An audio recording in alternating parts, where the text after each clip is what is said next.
ചുങ്കത്തറയിൽ നിന്നും ബാലുശ്ശേരിയിലേക്ക് ഒരു കല്യാണ വണ്ടി. മാനസിക ദാഹത്തിന്റെ പുതിയ രുചിക്കൂട്ടു തേടി അലയുന്ന വഹാബി മതം പെണ്ണിനെ കല്യാണച്ചരക്കാക്കി രംഗം വിപണനവൽക്കരിക്കുന്നു. പെണ്ണു കാണലും പെണ്ണു കെട്ടിക്കലും പണം വാരിക്കൂട്ടാൻ എളുപ്പവഴിയായി കണ്ടെത്തി 4 തന്നെ കെട്ടണമെന്നും അതൊരു ആദർശമായി ആചരിച്ചു വരികയാണെന്നും പറയുന്ന ഒരു ഏഭ്യൻ ഈ കല്യാണ വണ്ടിയിൽ കയറുന്നു.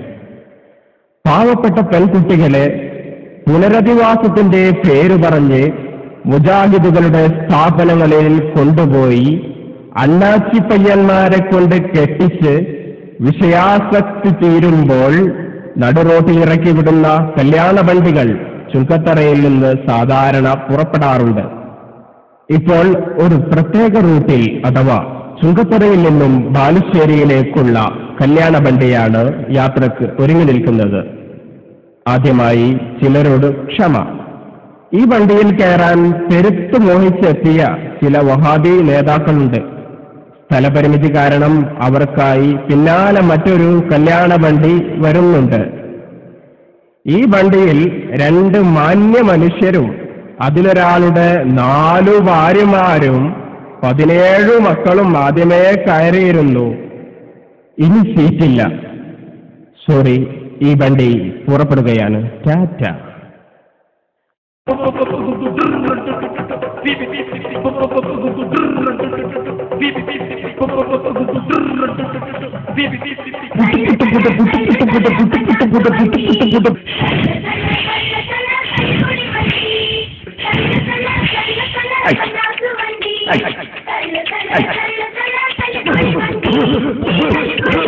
പഠിക്കാൻ വേണ്ടിയാണ് പറയുന്നത്, വളരെ കൃത്യമായി മനസ്സിലാക്കാൻ വേണ്ടിയാണ് പറയുന്നത്. തമേവ ശരണം ഗച്ഛ സർവഭാവേന ഭാരത തൽപ്രസാദാത് പരം ശാന്തിസ്ഥാനം പ്രാപ്തസ്തി ശാശ്വതം. ക്ഷമിക്കണം, സ്ത്രീകളുടെ കുടുംബത്തിന്റെ കണ്ണീര് കണ്ട് സഹിക്കവയ്യ. അതാ ഏറ്റവും വലിയ ബോംബിന്റെ നാവ്. നിങ്ങളൊക്കെ നിൽക്കുന്ന അതുകൊണ്ടാ. വിവാഹ കമ്പോളത്തിലേക്ക് ആടുമാടുകളെ തെളിക്കും പോലെ പെൺകുട്ടികളെ പറഞ്ഞയച്ച വഹാബി പുരോഹിതന്മാർ ഇപ്പോൾ നാടകം കളിക്കുന്നു. പെണ്ണുകെട്ടാനിറങ്ങുന്ന ചെറുപ്പക്കാരെ തല്ലുകൊള്ളിക്കാനുള്ള പുതിയ പരീക്ഷണം ഇവിടെ തുടങ്ങുന്നു. മുസ്ലിം ചെറുപ്പക്കാരെ പൂവാലമുജാഹിദാക്കാനുള്ള ഈ പുതിയ ശ്രമം തണ്ടും തടിയുമുള്ള ആങ്ങളമാരെ കൊണ്ട് തല്ലുകൊള്ളിക്കാൻ ഓരോ പണി. അങ്ങനെ പെണ്ണ് കാണുമ്പോ വളരെ നേരത്തെ തന്നെ ഇതൊക്കെ ആലോചിക്കണോ? 10 കൊല്ലം ആടിന് മേടിക്കുക, അതാ മഹർ. ചിന്തിക്കണം. എനിക്ക് കേട്ടോ. പക്ഷേ എന്ന് ഞാൻ പറയുന്നത് ശ്രദ്ധിക്കണം. ഭാര്യനെ സെലക്ട് ചെയ്യുന്നത് 1.5 മിനിറ്റ് കൊണ്ടാ. ഇങ്ങനെ ചിന്തിക്കണേ, പറയുന്നത് ശരിക്കും ചിന്തിക്കണോ? പെണ്ണ് കാണാൻ പോണ്ടേ? പോണം. നമ്മുടെ തലശ്ശേരി ഉസമട്ടമ്മൽ ഒരു പെൺകുട്ടിയുണ്ട്. നാളെ മോളാ, ഡിഗ്രിക്കാ പഠിക്കുന്നത്. ശരി, എന്നാ പൊന്ന് പോവുക? ഞായറാഴ്ച പോവാം. ശരി, നീ കൂടെ വരുമോ? ഞാൻ കൂടെ വരാം. അങ്ങനെ പോയി അവിടെ ചെന്ന് ആദ്യം തന്നെ ഒരു ചമ്മലൊക്കെ ഉണ്ടാവുമല്ലോ, കാണാൻ പോവുകയാണല്ലോ. അപ്പോൾ അവിടെ ഇരിക്കൂ കൊലായിൽ. അപ്പൊ മോളെ അണിയിച്ചൊരുക്കിയൊക്കെ ഒരു റൂമിൽ കണ്ടോളി മേടിച്ചല്ലോ. എന്താ പേര്? ആമിന. എത്ര പഠിക്കുന്നത്? ഡിഗ്രി. നേട്ടെ എത്ര? 1/2 മിനിറ്റ്. ഒരു സ്ഥലത്തൊരു പെണ്ണുണ്ട്. ഞാൻ ഇനി പറയുന്നത് ശ്രദ്ധിക്കണം. ആ പെൺകുട്ടി ഇന്നേരത്താണ് പഠിക്കുന്നത്, ഇന്ന സ്ഥലത്താണ്. എന്തു വേണമെന്നറിയോ? യുവാക്കളോടാട്ടോ, വിവാഹിതരാകാത്ത യുവാക്കളോട് നിങ്ങൾ എനിക്ക് വലിയ പ്രതീക്ഷ ഉണ്ട്, അതുകൊണ്ടാ പറയുന്നത്. പെണ്ണുണ്ടെന്ന് കേട്ടാ പോയി കാണരുത്, ഒരിക്കലും പോയി കാണരുത്. ആ പെണ്ണ് ഏത് കോളേജിലാ പഠിക്കുന്നത് നിങ്ങൾ ആദ്യം മനസ്സിലാക്കുക. കോളേജ് പഠിക്കണാണെങ്കിൽ ആ കുട്ടി ഏത് ബസ്സിലാണ് യാത്ര ചെയ്യുന്നത് നിങ്ങൾ മനസ്സിലാക്കി വെക്കുക. അവള് കയറുന്ന ബസ് സ്റ്റോപ്പിൽ നിന്ന് ആ ബസ്സിൽ നിങ്ങൾ അവളെ ഫോളോ ചെയ്ത് കയറുക. അവളുടെ ബസ്സിലെ നിപ്പ്, ബസ്സിലെ ഇരുത്തം, ബസ്സിലെ പെരുമാറ്റം, ബസ്സിലെ അവളുടെ ബിഹേവിയർ, അവളുടെ മറ്റ് അംബീഷൻസുകൾ, അഭിലാഷങ്ങൾ, അവൾ ചെയ്യുന്ന പ്രവൃത്തികൾ, കാര്യങ്ങൾ നിങ്ങൾ കാണും. ഈ പെൺകുട്ടിയുടെ തണ്ടും തടിയുമുള്ള ആങ്ങളെയ്ത മുജാഹിദ് പൂവാലനോട് ആത്തിറച്ചി ഞങ്ങൾ കലക്കും. മുജാഹിദ് ബാലുശ്ശേരിനോട് കോപ പലർക്കും. എനിക്ക് ഇതിലൊരു വിരോധമില്ല. അനവധി ക്രൂരമായ വാക്കുകൾ കേൾക്കാൻ ഞാൻ റെഡിയാ. ബസ് ഇറങ്ങിയിട്ട് അവൾ കോളേജിലേക്ക് പോകുന്നത് എങ്ങനെ? കോളേജിലെ കുട്ടികളോട് അവളെങ്ങനെ? കോളേജിലെ ടീച്ചേഴ്സിനോട് അവളെങ്ങനെ? പരിശോധിക്കണം. ആസനത്തിൽ മുതൽ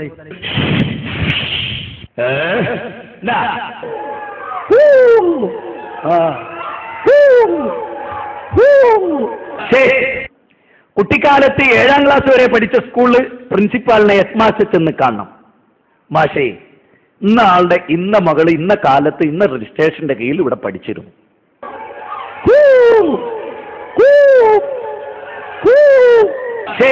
നിങ്ങൾ ഏതാ സൊസൈറ്റി? നിങ്ങളുടെ മതം ഏതാണ്?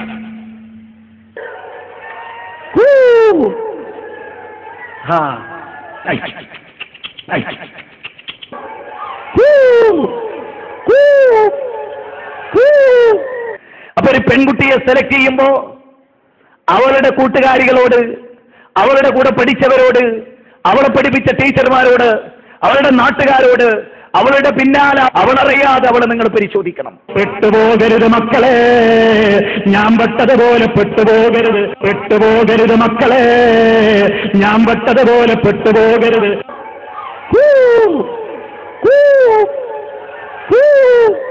ധിക്കാരിയായ ഒരു മനുഷ്യൻ. ഞാൻ വിചാരിച്ചു മൂപ്പരെ കല്യാണം കഴിഞ്ഞാണ്. പിന്നെ അവൾ ഇഷ്ടപ്പെടുന്നതെങ്കിൽ അവളുടെ പുനർവിവാഹത്തെ കുറിച്ച് നമുക്ക് ചിന്തിക്കാവുന്നതാണ്.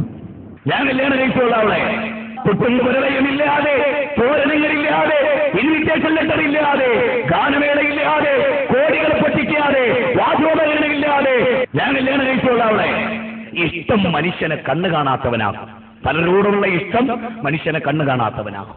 കല്യാണ പേരിലും അന്ധവിശ്വാസങ്ങളാലും വഹാബി മതം ചീഞ്ഞു നാറുമ്പോൾ സ്ത്രീ പീഡനത്തിന്റെ പ്രത്യക്ഷ പ്രസ്ഥാനമായി വഹാബിസം അധപതിച്ചപ്പോൾ സ്ത്രീകൾക്ക് വേണ്ടി ശ്രീമതി സജിന തൊടുപുഴയെ പോലെ ഒറ്റപ്പെട്ട ശബ്ദമെങ്കിലും പ്രതികരിക്കാനായി രംഗത്തുണ്ടെന്നത് ഓർത്ത് നമുക്ക് സമാധാനിക്കാം. പക്ഷേ ഇത്തരക്കാരെയും വിമർശിക്കുന്നവരുണ്ടേ.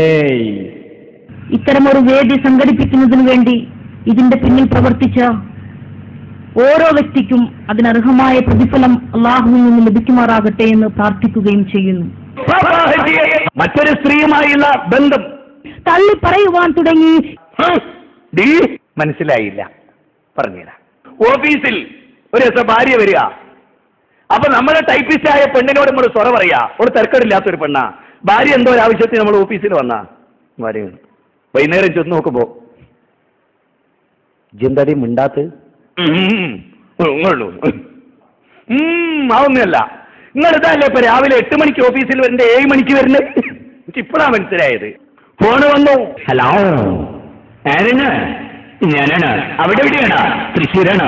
തൃശ്ശൂർ എവിടെയാണ്? ഞാൻ എന്ന് വരാട്ടോ ഏട്ടാ. ചേട്ടാ ഞാൻ പോവാണ്. എന്നിട്ട് ഓ, നമ്മളെ വൈഫിനൊരു സംശയം. ഫോണ് വന്നു, ഭാര്യ എടുത്തു. അപ്പുറത്ത് മറ്റൊരു പെണ്ണ്, ഒരു സ്ത്രീ തലശ്ശേരുന്നു എന്റെ ഫോണിലേക്ക്. ഞാൻ പറഞ്ഞ ഞങ്ങൾക്ക് വിരോധമില്ലല്ലോ. ഞാൻ തുറന്നു പറയാനുള്ള നിങ്ങളോട്. ജീവിതമാണ്, പച്ചയായ ജീവിതം അവതരിപ്പിക്കുകയാണ് ഞാനിത് വെറുതെ പറയല്ല. അധിക ആളുകളുടെ ജീവിതവും തകരാറാണ്. മിക്ക പുരുഷന്മാർക്കും പരസ്ത്രീഗമനവും മിക്ക സ്ത്രീകൾക്കും പരപുരുഷ ബന്ധവുമുണ്ട്. പിന്നെ അവരെ കാത്തിരിക്കുന്നത് ശാശ്വതമായ അദാബാണ്, നരകമാണ്. ഈ വിഷയത്തിൽ ഒരു കാര്യം എനിക്ക് പറയാനുണ്ട്. ദാമ്പത്യമാണല്ലോ ഇന്ന് നമുക്ക് ഓർക്കാൻ പോലും പറ്റാത്തതും, നമുക്ക് നഷ്ടമായി കൊണ്ടിരിക്കുന്നതും, നമുക്ക് സ്നേഹമില്ലാതെ പോകുന്നതും, നമ്മൾ മറന്നുപോയി ആയിട്ടുള്ള ഒരുപാട് കാര്യങ്ങൾ.